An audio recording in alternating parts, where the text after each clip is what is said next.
I'm always a little nervous when they tell you you're going to be the keynote speaker because that puts great responsibility on you to say something that you might want to listen to. So we're going to attempt to do that. Says I've been doing this for 39 years. That's accurate. I'm not a high-tech person, but I have some talented young people that help me with these things. We work now all over the world. We did a project in Serbia recently. Our farmer client base has moved into Minnesota and North Dakota. And we're a small company. My partner is a very talented weed scientist who lives in Central Illinois named Karen Morgan. And we're, by law in our company, or by policy, we are truly independent. We do not get revenue from selling any inputs or products. We don't sell herbicides or seeds or weed killers or micronutrients or anything. We also don't endorse, we just test.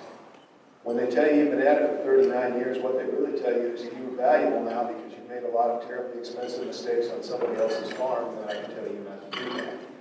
That's what I do. I spend my summer screwing things up, and then I go around in the winter, try to look smart, and I say, hey, don't do that. We tried it, and something happens. So that's who we are. My technology will cooperate here. Our company's motto is simple: helping you be your own best agronomist. We're committed to the idea that we can teach you as much agronomy as you can stand. That makes you a better observer, and you will always be the best agronomist on your own farm for the simple reason that it's your money on the line and you're there every day. That makes you the most dedicated observer available. So we do a lot of things that people would expect us to. We write fertilizer prescriptions, we run a soil testing business, we write weed control programs, we do all of those things. But we'll also teach a client to do that themselves if they're so inclined. And we try to reach a happy medium where we teach the client as much as they can stand so they can make decisions every day with or without us, and at the same time serve as a backstop when they get into the tough things. We're blessed with over 200 farm clients in multiple states who are willing to test almost everything we ask them. We spoke to our Jacksonville, Illinois agronomy group last week, did a training session with them, and they actually came out before I had a chance to mention that there were some things I'd like them to try next year. They asked me if I had a list of things that they'd like them to try. And we throw some pretty off-the-wall stuff at them. When you ask a farmer to raise corn after corn and apply strips with absolutely no nitrogen, sometimes they look at you funny.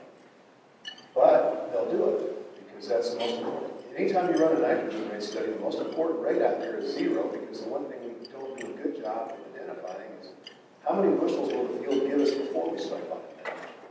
So those are the kind of things that we test and we teach. We work through grower agronomy groups, which is a group of 15 to 20 farmers in an area. We get together a couple times a year, and we teach them to identify as many things as we can. From working with those groups, we developed some online applications to help you identify issues in your own fields. So we're also, ourselves and our farmer clients are the people that are putting together this project, which will launch in 2018. There's always concern about whose data, what data, who owns it, and all of that. That's never been my concern. My big concern is that big data and correlations are never going to answer the questions that we need to answer. What you need to know is if you spend more money on seed or less money on seed, is it going to make you money? If you put more fertilizer on or less fertilizer on, which decision is going to make you money? One cold fact in agronomy that we can never escape is that everything we do in a field costs money. Correct? But not doing it costs money too. You work with a Ukrainian farmer whose planter's doing such a horrible job, it makes you cry to look at it. And he says, I can't afford a new planter. What is it costing you not to get it? Everything we do costs money. Buying a dryer and drying corn costs money. What is it costing you if you're not doing it? Those are the questions that we answer. And I agree with Dr. Konesevich, there's no silver bullets in lead science, there's no silver bullets in agronomy. There's no such thing as agronomists with all the answers. If there is, it's in the fiction section with Sasquatch and sugar plum fairies and unicorns. All we do is ask a lot of questions. And then we try to teach our farmer clients the ability to answer as many of those questions on their own farm as they can without us. So, this is our dilemma. You have all these places you can spend time and money. And you have less time and money to spend.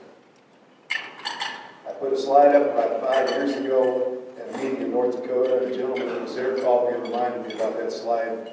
in August. He said, I was thinking about you the other day. And I said, why? And he said, you showed me a slide a couple of years ago and it said two things on it. One of them is have a plan to live on $3 corn in your pocket at all times, and the other one was be careful with the dicamba beans because somebody's going to get burned in your way.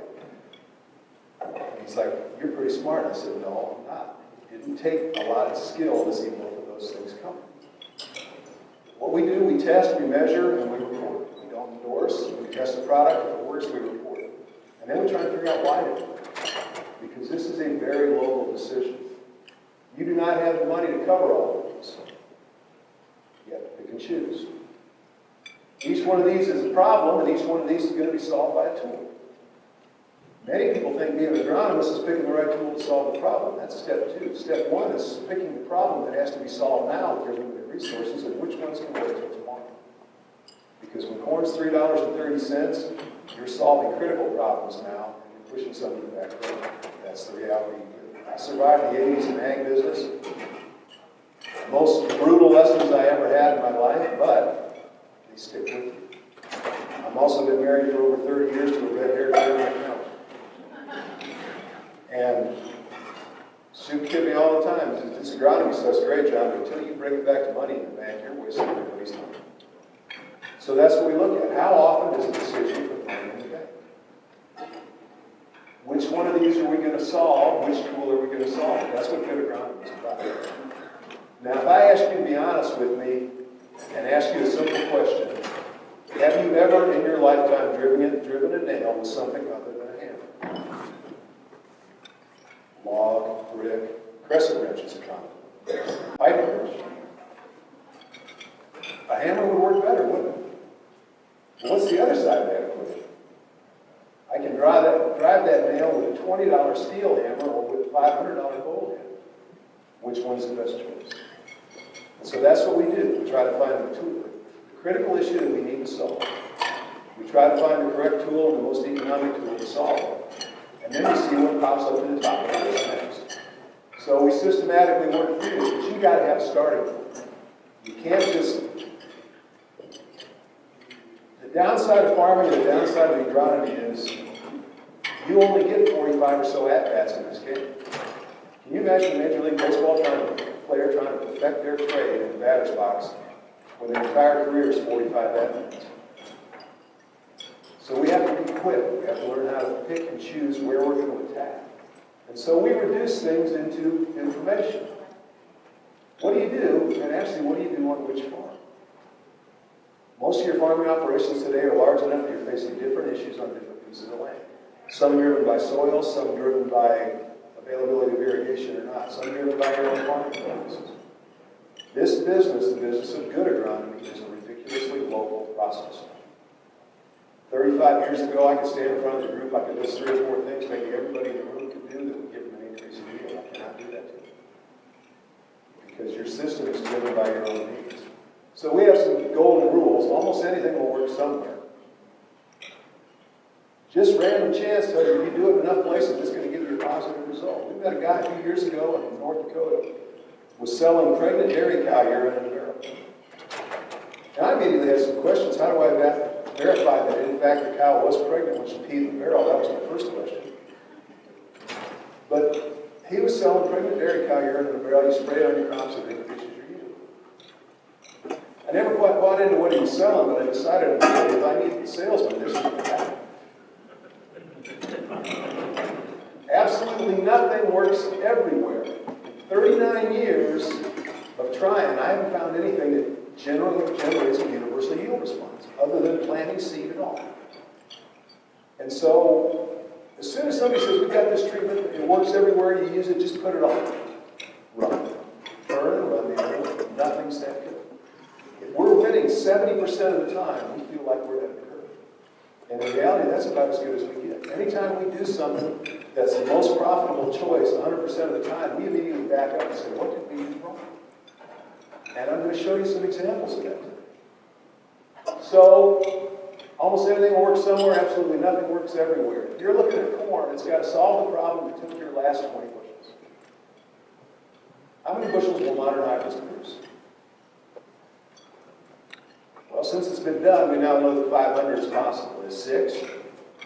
Probably. We don't know it because we haven't been there, but 500's been done. Once something happens, you get past impossible and you start figuring out how do I manage this.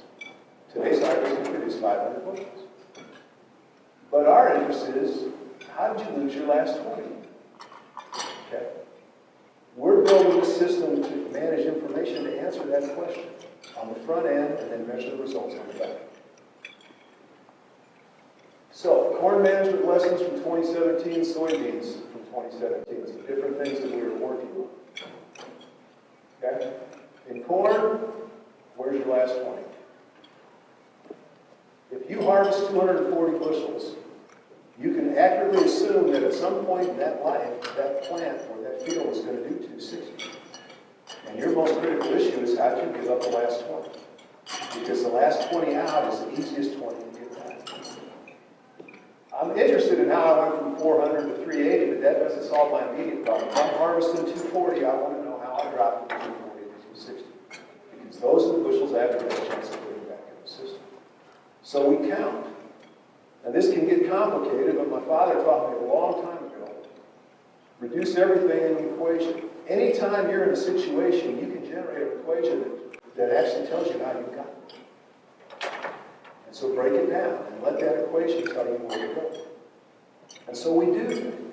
We started on this thinking about 30 years ago, and since then we've broken down each crop that we work with into a mathematical formula. And the mathematical formula is simple. 2 plus 2 equals 4. If I don't like the result over here, I have to change something over here. If the equation's accurate and I don't like what I have on the right-hand side of the equation, I've got to change something on the left side. If I keep taking 2 plus 2, I'm going to keep getting 4, correct? I understand maybe not in Washington, D.C. I think they can take 2 plus 2 and come up with like 17 billion. But that's not the case. They don't actually come up with 17 billion. They get 4 and then they get the other 16 point something billion. But if the equation's good and you don't like the outcome, you got to change something on the left side. Now, there's a lot of things you can turn into an equation. You might not think so. We had a tornado in Iowa City about 10 years ago. Passed pretty close to my house, took some tree down.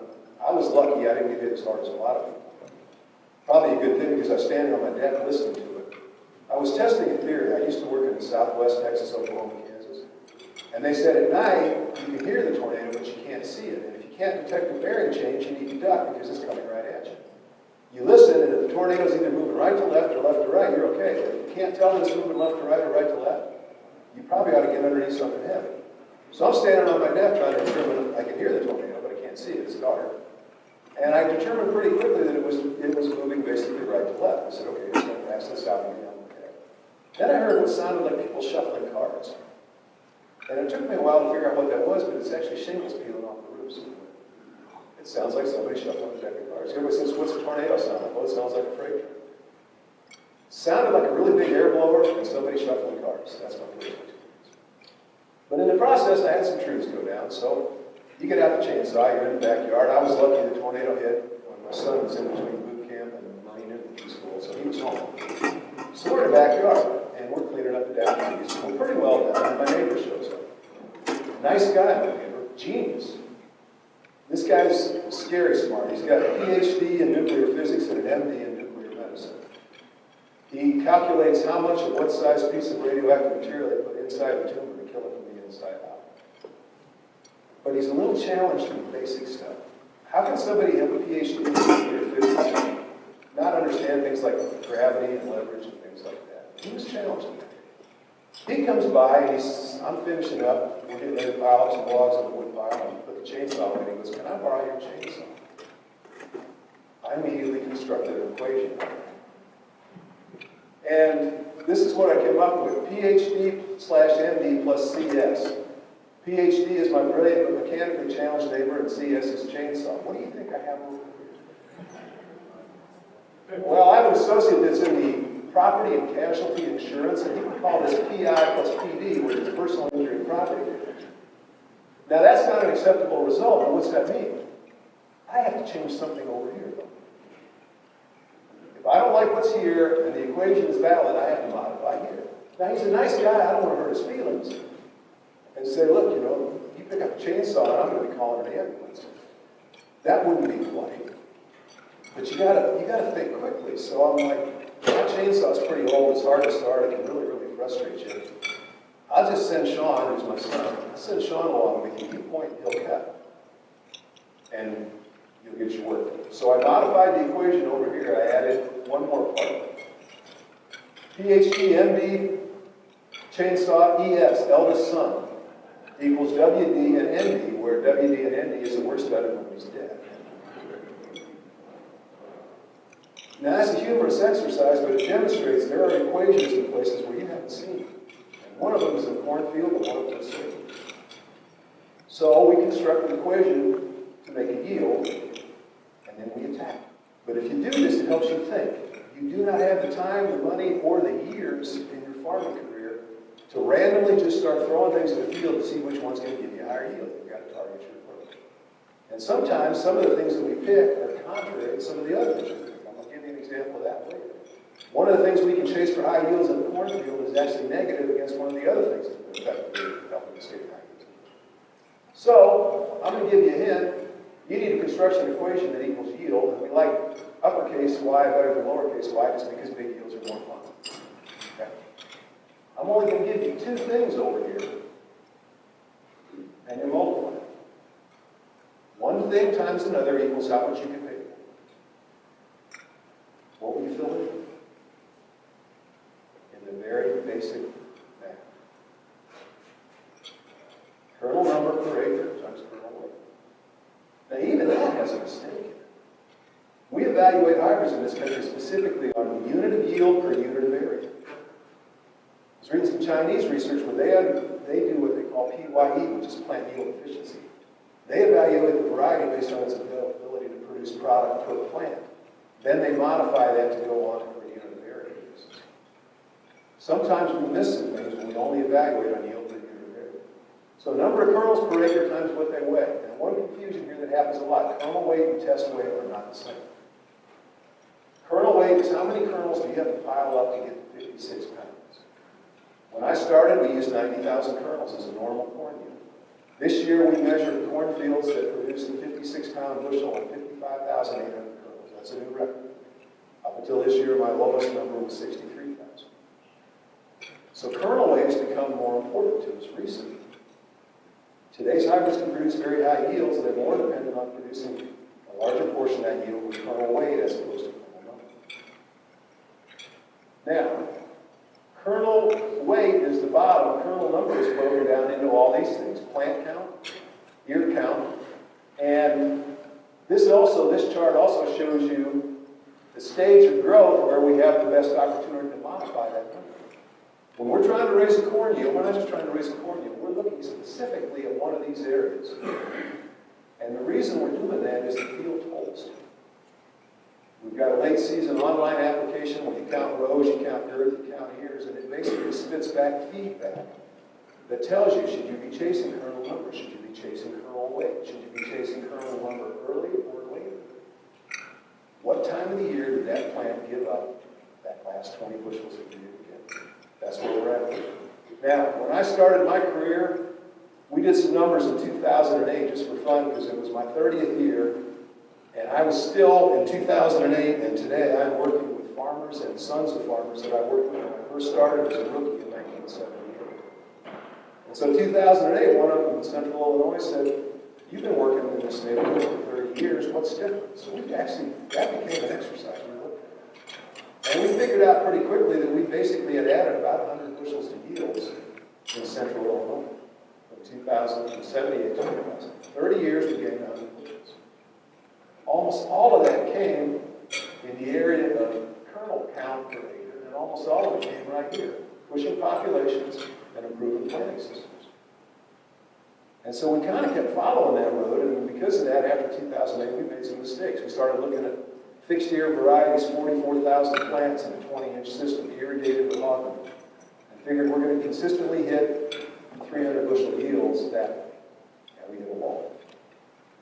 And then after that, a group out of Adel, Iowa, started talking about 12 and 15-inch corn and 50,000 plants per year.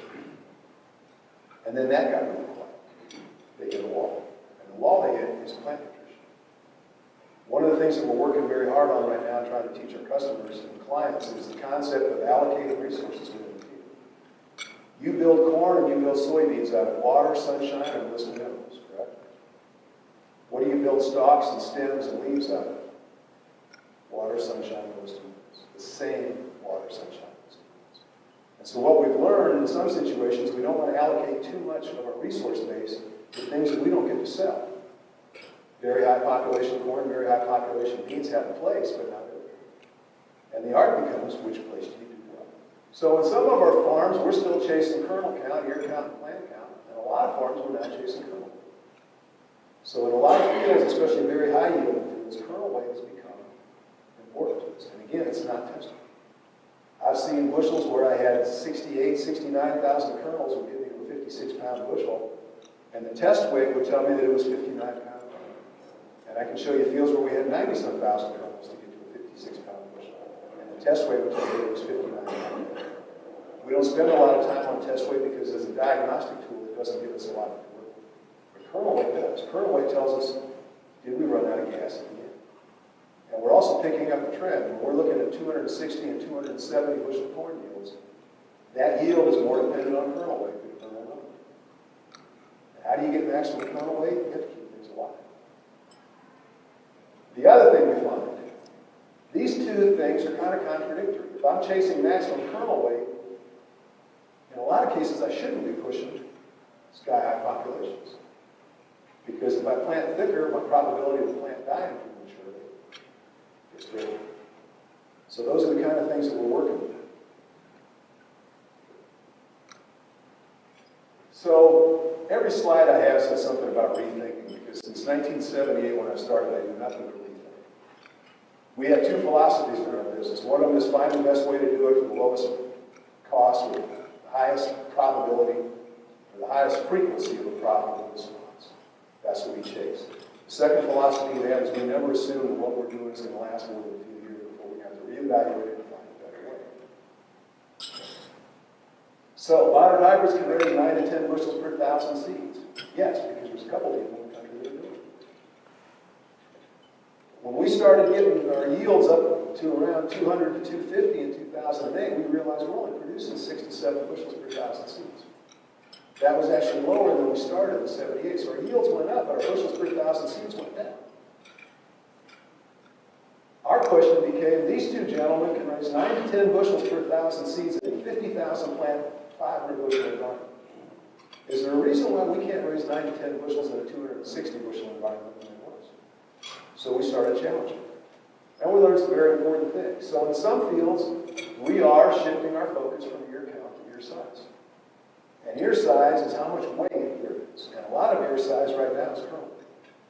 There's a big difference in your yield if it only takes 65,000 of your kernels to make 56 pounds so you can get paid for it, than if it takes 90,000. Kernel weight, early death, phantom yield loss, these are all things that suddenly became interesting to us. But the biggest one is resource allocation. When we started pushing 40, 45, and 50,000 plants, what we learned very quickly is it's hard to feed that many extra stalks and all those extra leaves and roots and still have enough to keep the things alive and put grain in. You only have so many resources. You have to be very smart in where you invest them. And it's not just money. Sometimes it's potassium, sometimes it's water, sometimes it's sunlight. So, final stages of growth became important to us. R5 corn, which is dead, 50% of the kernels show a visible dent. R6, which is maturity, that kernel's now done. How much of your yield comes in between R5, which is dead, and R6, which is maturity? With modern hybrids in a very high yield environment, that number appears to be in the neighborhood of 40 to 45%. One of the things you learn when you work overseas is that we speak English, but we've done horrible things to that language. Until you listen to an Englishman speak English, that's worse. Now, if you really want to see you really want to have trouble understanding English, my family's Irish. We went back there this summer to visit our old home country. They're not as bad as the Scots. If you can understand a Scotsman speaking English, you should have been a linguist. But what Americans, Midwestern Americans, we don't have much of an accent. We don't do much to the language except for one thing. We use phrases where the words in that phrase give you absolutely no indication of how that phrase is being used or what it means. Now, if you can tell me what that is, your English English teacher from high school would literally jump for joy. What are those called? There's a lot of disappointed English teachers in Nebraska. It's called an idiom. What's the definition of an idiom? It's a phrase where the words do not give you any indication of how that phrase is being used. Like if I said that poor guy bought the farm, you know there was no real estate transaction involved, or at least a very small one. When you work in a foreign country where they speak English as a second language, they do not teach idioms to Ukrainians who are learning to speak English. And so when I make a statement, every now and again, the room just goes quiet. And I finished one project. The first project was a one-year project. And then they started outlining what they wanted us to do for the second project. And all of a sudden, this thing became huge. We're talking about a lot of time, a lot of man hours, a lot of money. And I said, man, you got to swing for the fence. I got no response whatsoever. Finally, a young man that works with me and helps me with my interpretations and stuff, he did his undergrad at Murray State and his graduate work in soil microbiology at UCLA. He speaks excellent English. But in his English as a second language, accented by his Ukrainian heritage, he says, John, what are we swinging? And at what fence? And why? So I had a big situation like this. I'm looking at R5 corn and say, okay, at this point, 50% or 40% of your yield's still on the table. They're literally looking around for a table. So we say things like that, but this is important. Up to 40% of your final kernel weight comes in between R5 and R6, which is typically 18 to 22 days. And you can do that math in your head. See a couple of people taking pictures of the screen. You folks have the slides, correct? Yes. Can you make a PDF up available? Okay. We'll be on the website. All right, the PDF of all these will be on the website if you want to save yourself the trouble of taking pictures of it. But if you want to take pictures, that's cool too. We don't keep a lot of secrets in our company. Pretty much everything we do gets real public really fast, and that's just the way the world works. We're okay with that. Your last 18 to 22 days, if I hit the median there, I'm going to look at 20 days. 40% of your yield comes into your field in the last plus or minus 20 days. So you plant 40,000 or 36,000, trying to maximize your ear count, and a large number of your plants die 10 days before they black line. How did we end up with 90,000 kernels in the bushel being normal? We had a whole lot of fields that were dying before they finished their job. I don't know that today's hybrids produce any heavier kernels than they did 30, 40 years ago when I started. It may just be that we're doing a far better job of actually keeping them alive until they finish their job. And that's the one thing the last couple of years we've been watching really close. When we're picking a really high yielding field, 250, 60, 70, and other neighbors in the area are picking 220s and 30s, where we find the difference is almost exclusively kernel. Did we keep it alive until it had a chance to finish its job? And this is where population can be contrary. If I push populations, I reduce my nutrient base. I've got plants that aren't as well fed, they're crowding for sunlight, they get a little weaker, you get more disease jumping on them, they die. Now, there's also an interaction we've been watching with row starter. We do a lot of pop-up fertilizers. We have a lot of clients who use them, a lot of clients who don't. We don't take the position that they're a good idea or they're a bad idea. They're a tool to solve a specific problem. But all a pop-up fertilizer can do for you is initiate a bigger ear. And by our measurements and some other people's measurements, that ear increase, or the size of that ear's potential is about 10% better when you use a row fertilizer. That doesn't mean you're going to get the 10% bigger yield. You got to deliver the potassium and the nitrogen in July, and you got to keep the thing alive till it's done. The other thing we measure pretty consistently is that if we push populations, especially in the 30-inch row, past a critical number, those plants, because of crowding, are going to give up 10% of their ear size.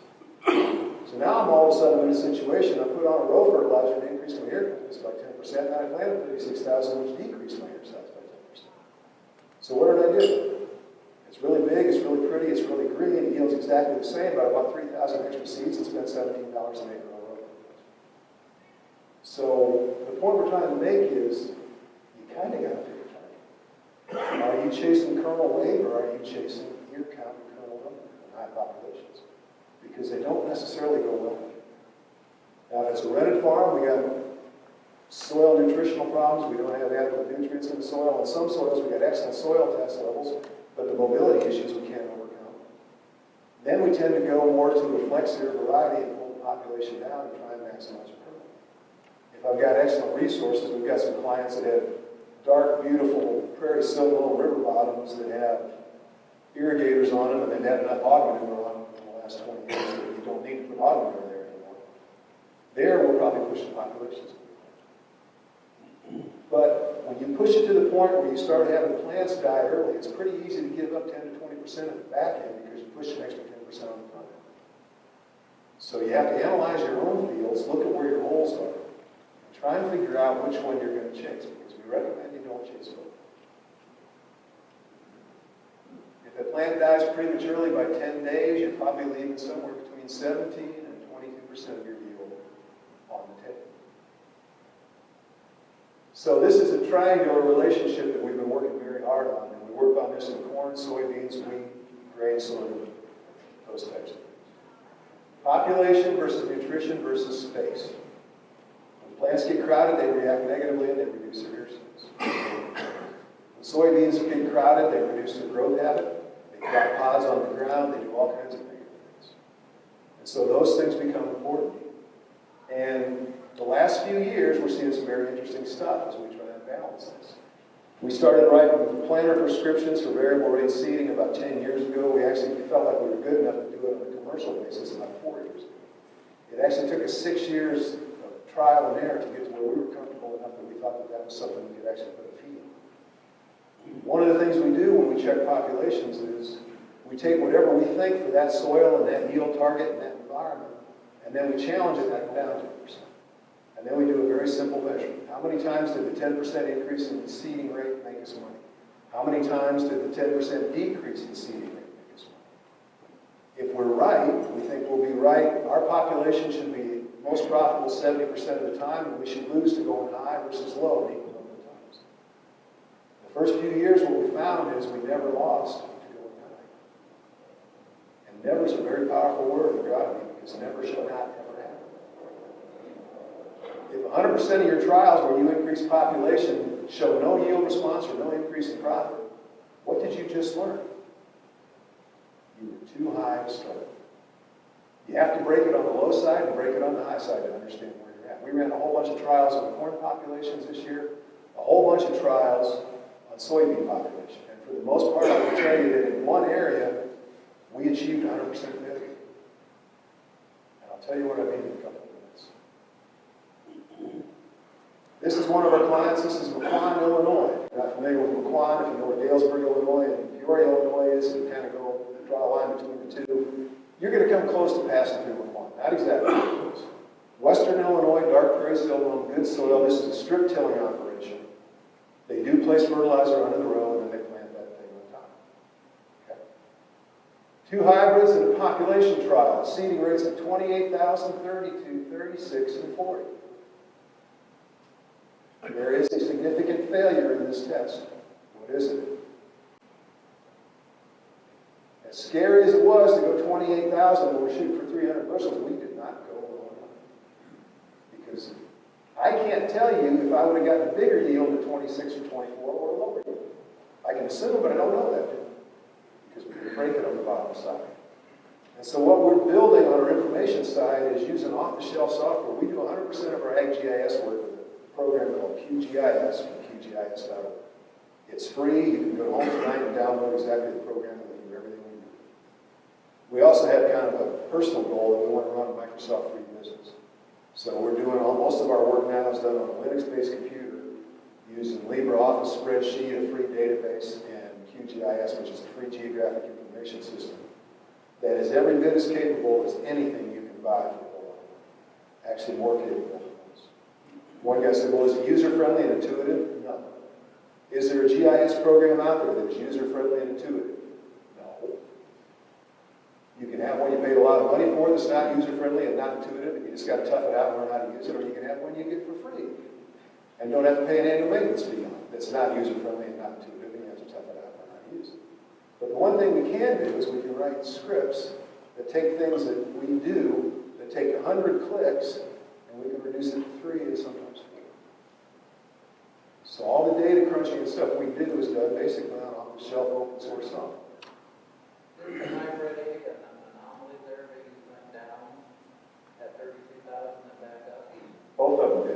that's not an anomaly. That's actually very, very common. This is 30-inch systems.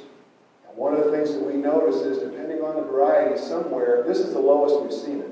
But this saddle right here is actually very, very common. We see this 60 to 80% of the time.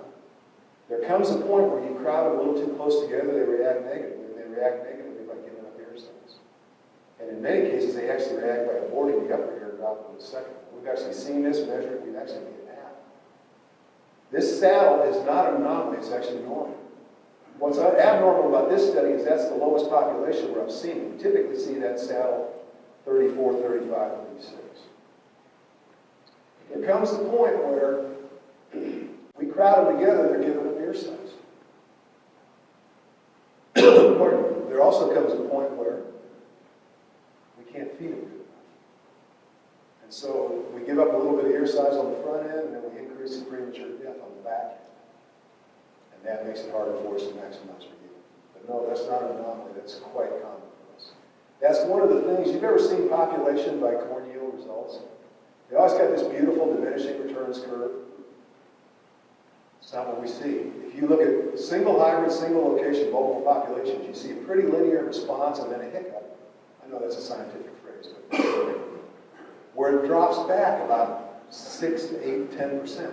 And then it starts going linear again. Now, we think there's a second hiccup up there somewhere around 45,000, but today we've never been able to feed a population well enough to see it. But that hiccup is very typical.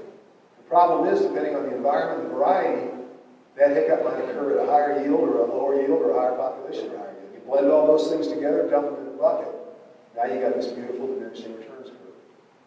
That accurately shows you the relationship between population and yield, but it gives you absolutely no guidance on whether you should plant thicker or thinner, which is the whole purpose of the exercise. That's the failure. When we started looking at all this data, we said, we're going to surface the data, we're going to dump it all in the bucket, and we're going to run correlations.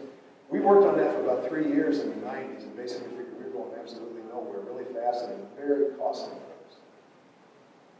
The best correlations they're getting are running around 0.3. What does that mean? It means 70% of the time that data has no impact, or that variable has no impact on final yield. So what we do is different. We measure, if we think that 33,000 is the right population, what we do is we challenge it in hundreds of locations with a 36 and a 30. And then we do simple math. How many times did 36 make us more money after we paid for the extra seeds? How many times did 30 make us more money after we saved the cost of the seed? It's a simple process. It's a little tedious. But once we learned how to do it on off-the-shelf freeware, it became doable. The other thing we do, our clients can have the same program on their computer that we use on ours. How do we transfer data? We don't have to import anything or reformat anything. We take the client as it exists on our computer, we copy it to their computer. They go into each field, they open up the project file, they see that data exactly the way I left it. There's no imports, none of those headings. Now, this was not us being brilliant. This was us suffering the pain of buying a lot of very expensive programs. The first GIS program for agriculture I bought was $7,500. It makes me so angry now, I almost can't say it. And it cost me $900 a year to be able to maintain one seat.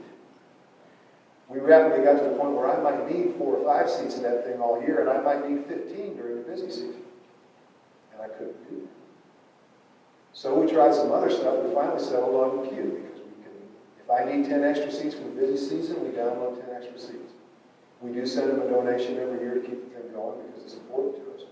But that's voluntary. You can use it some other time.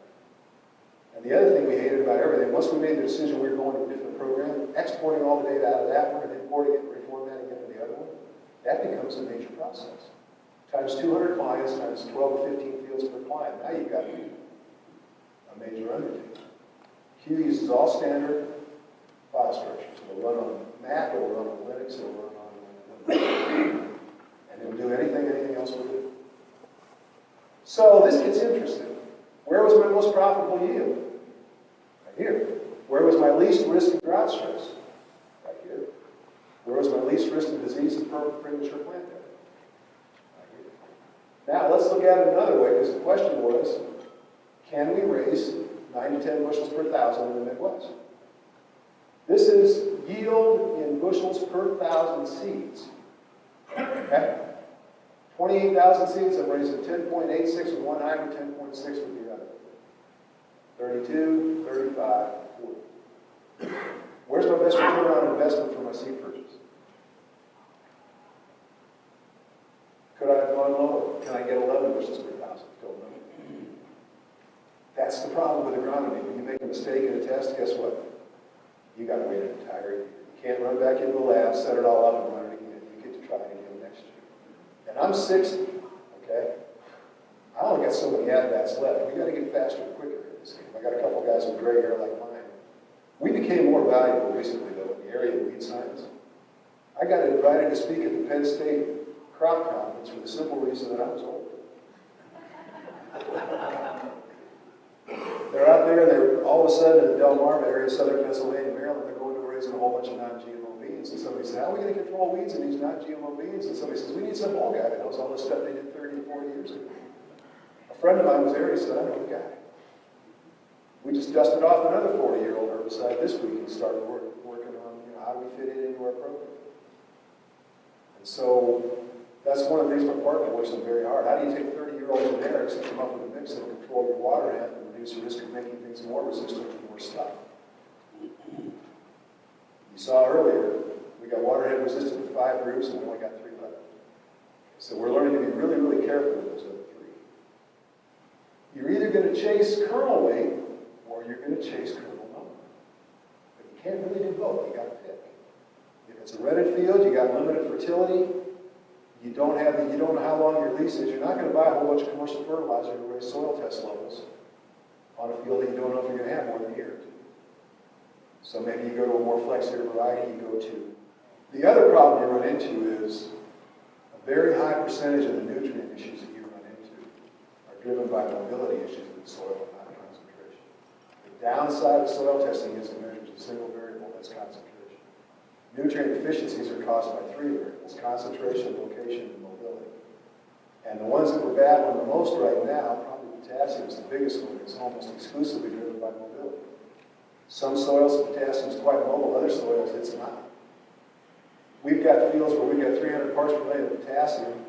We should never see a response from a band of potassium, and yet we do on a very, very consistent basis. We also have soils where we only have 100 to 130 parts per million of potassium, and they should respond like gangbusters to potassium application. We can't do that.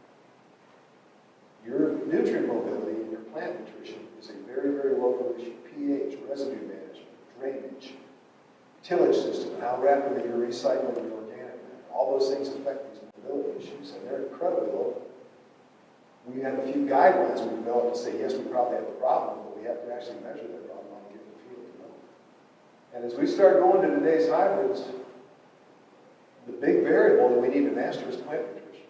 Why are we not getting 500 bushels out of a 500 bushel hybrid? In most cases, because we didn't feed it effectively. And doing this right is not easy. It's not just you dump a jug of this and a jug of that and go out and spray it on the field and everything gets better. It's not that simple. Good plant nutrition takes homework, it takes time, and it takes study. And it's expensive.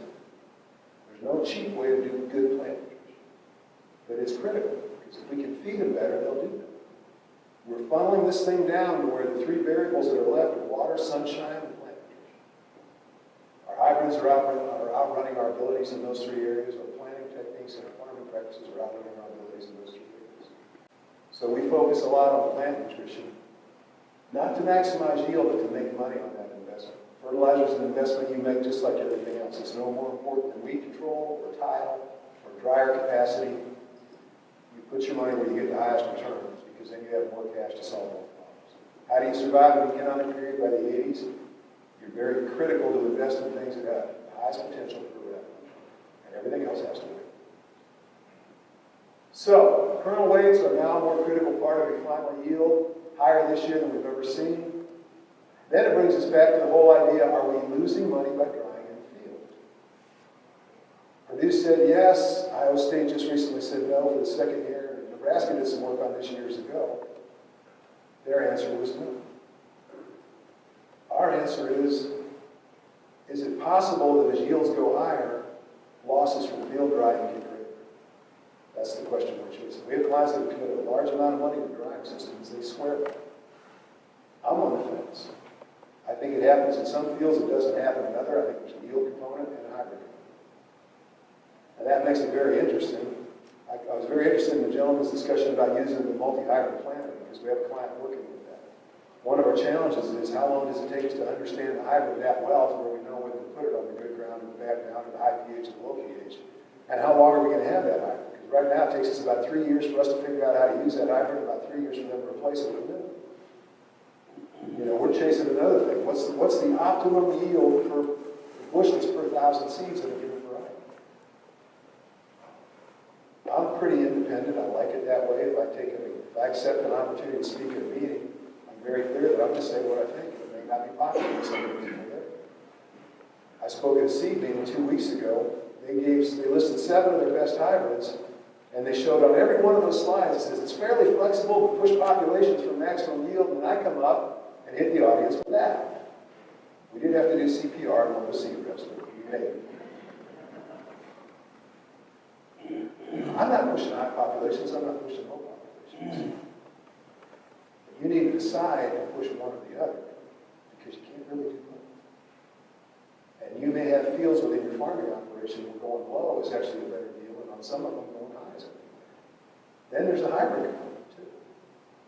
When we start looking at field loss drying, there's a hybrid component. Now we're like everybody else, we are still crunching numbers.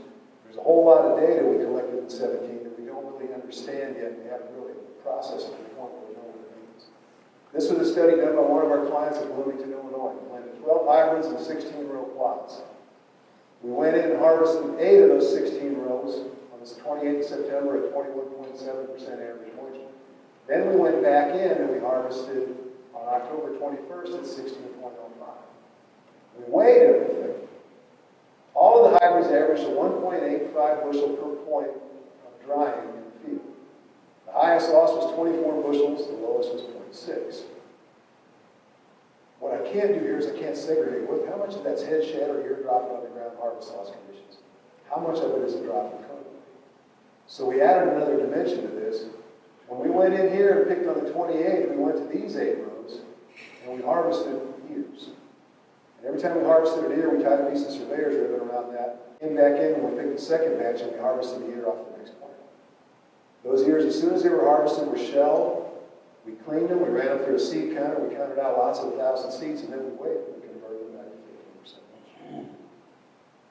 What we're showing on average of 16 or 12 hybrids, this average yield loss of 1.85 bushels per point, we can identify 1.5 of that was kernel weight loss, not head shatter and harvest loss. And it gets interesting when we start looking at specific hybrids. The top 3 losers dropped 21.6 bushels and 4.6% of moisture dry. That's 4.69 bushels per point of dry out. The bottom 3 only lost 0.14 bushels. Is there a hybrid difference? We think so. How long is it going to take us to figure that out? That'll probably happen the year after that hybrid's no longer there. That's why we're putting together this group and building this system so we can learn this stuff quickly. What was interesting is the hybrids that lost the most, a lot of them had the highest yields. The hybrids that lost the least, the yield didn't change very much, but the yield wasn't all that high to begin with. So is field loss, or is kernel weight loss from drying in the field a bigger issue in a higher yielding field? I wish I knew. Every year I run a bunch of tests to answer a bunch of questions, and at the end of the year I have a few answers and one whole lot more questions. Now that's actually a blessing. I've been doing this for 39 years, and I have not been bored one moment in my entire career. And I can name a lot of people I went to school with who can't say that. I have a ball every day. I have so much fun. My wife's thinking, you're probably better off not retiring, because I don't want you around here being bored, because you wouldn't know how to handle it. Okay, that works for me too. So we're finishing up our analysis on the kernel weights, but again, some of those fields, just in loss of kernel weight, we're picking up 16, 18, 20 bushels per dry. Other hybrids, it's not there. Now we've got kernel weight analysis that we did on 3 locations. One of them was Pella, Iowa, the other one was Oakville, Iowa, the third one was this location in Myrna, Illinois. If you know it. All there is in Myrna is a tavern, but it's a really good tavern. One of the better cheeseburgers in Central Florida.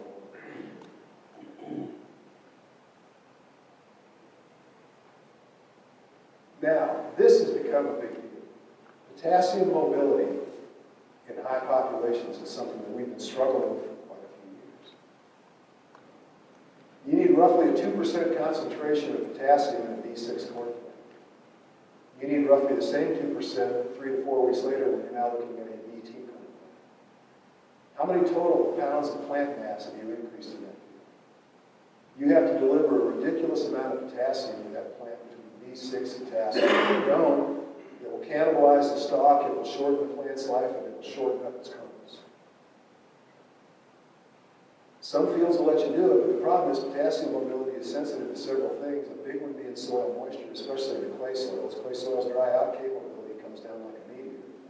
Temperature and oxygen appear to be very tightly tied to potassium mobility, which is how I can find fields with sky-high soil tests and I still have a potassium mobility problem, and I'm getting a response by banding or applying potassium.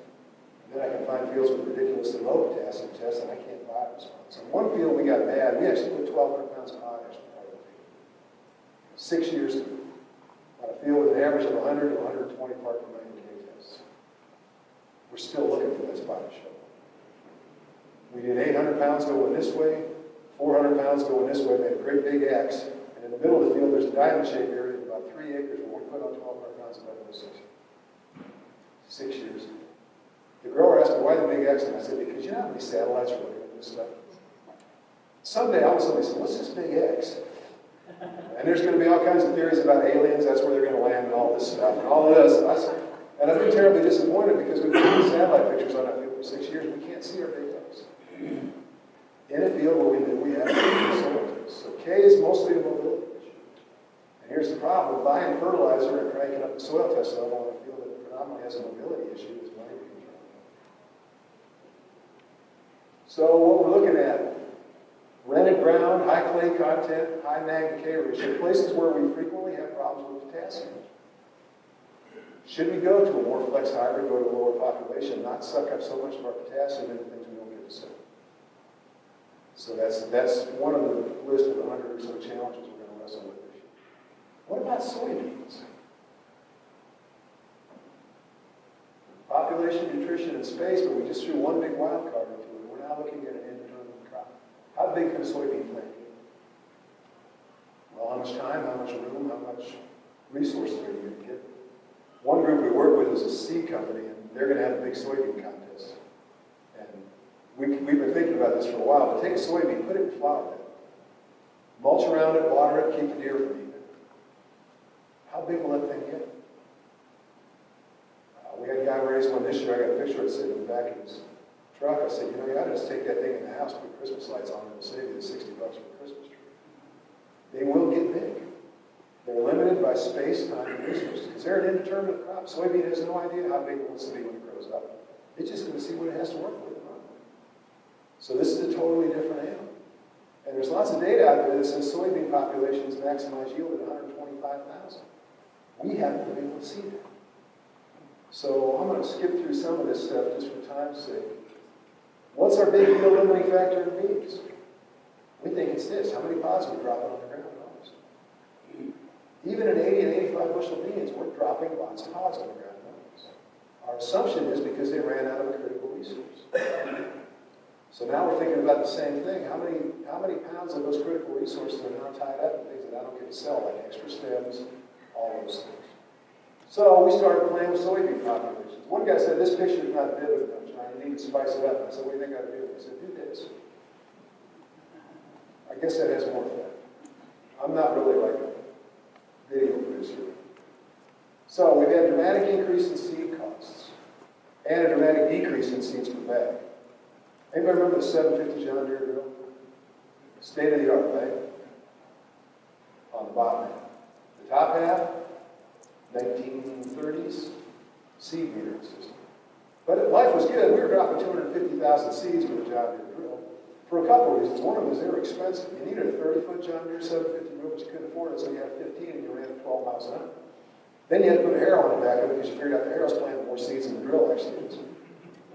But 60 pounds of seed beans was $18, right? We're fine. The assumption's always been that beans don't respond to precision planting nearly as well because they're indeterminate and they'll compensate. Everything we've done in the last 4 years is telling us that that's a failed assumption. It's wrong. Beans aren't quite sensitive to plant erosion. And if they're crowded on one side, it affects the growth rate on both sides. So spacing has become quite good, or needs to become much better. And so there's a lot of stuff in here I want to skip through, but I want to get to this stuff. 100,000, 160,000. 60 bushels, 58. 80,000, I'm sorry, 85, 100, no, 80, 100, 120, 140. 72, 73, 71, 72. All the data in the industry says you get maximum yield seed in 125,000 soybeans. We just can't make it happen. And I've got the same failure in this year's test that I had in last year's. I don't know more.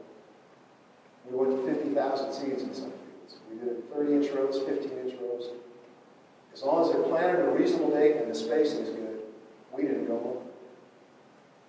I looked at 2 fields in May of 2016. 20-inch bean field near Oakville, Iowa.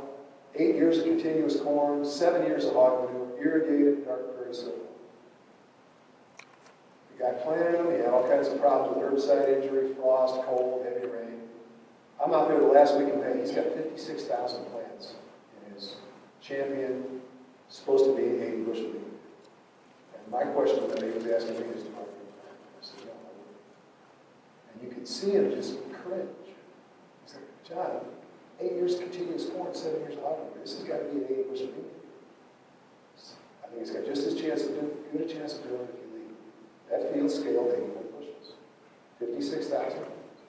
With another field in western Illinois, down south in western Wisconsin. 15-inch rows. Sub 60,000 population on the last week of May. Scaled in the 80s. So we don't know how low we can go yet, but I am committed to one thing. We've got to place them correctly and space them accurately. Because you can't be crowded on either side of one branch. Modern soybean varieties are a lot like modern corn varieties. They can do amazing things. But if you crowd them, they start dying off.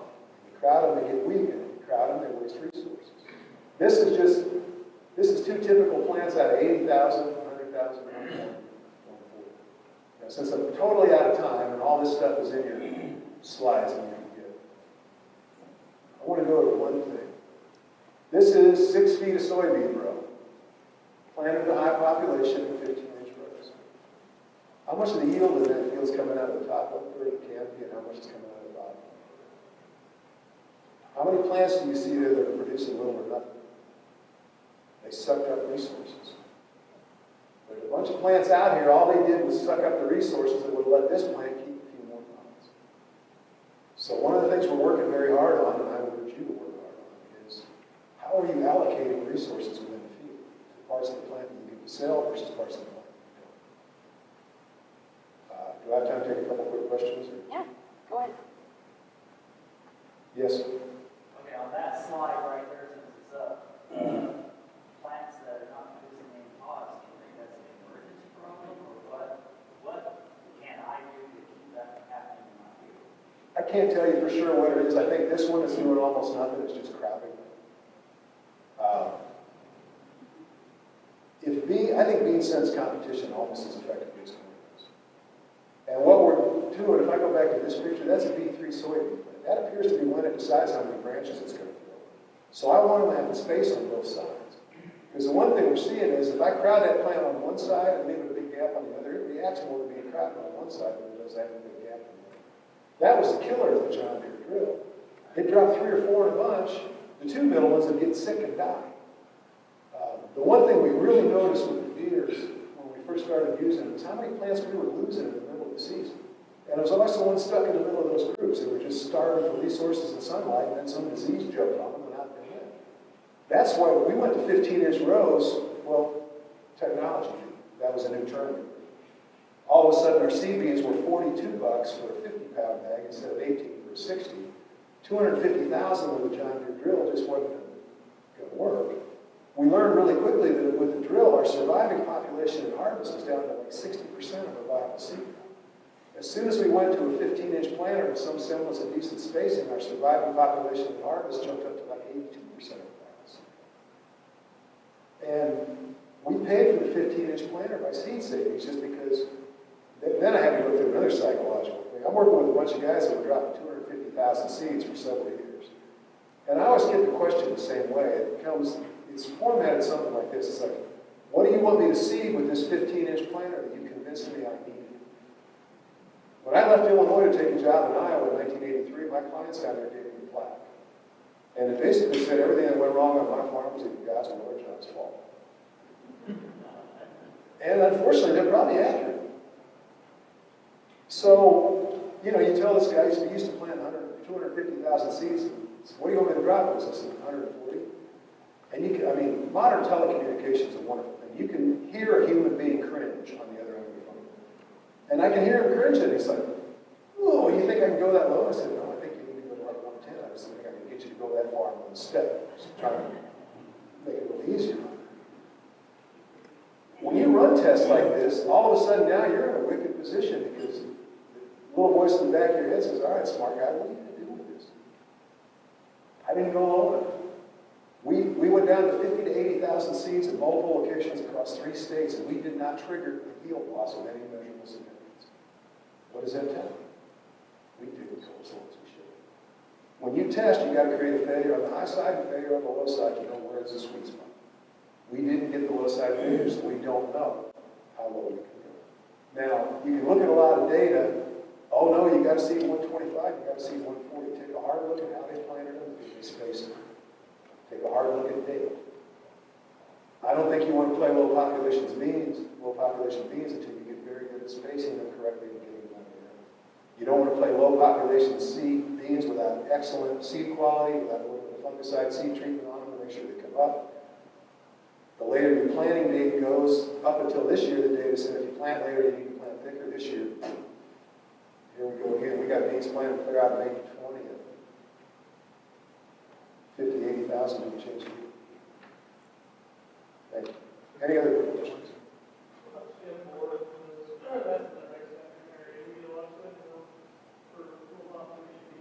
Yep.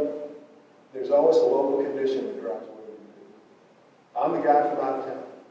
Everything I need, everything I said today, if you try it on your farm, you'll try it on a very limited controlled basis where you can measure outcomes.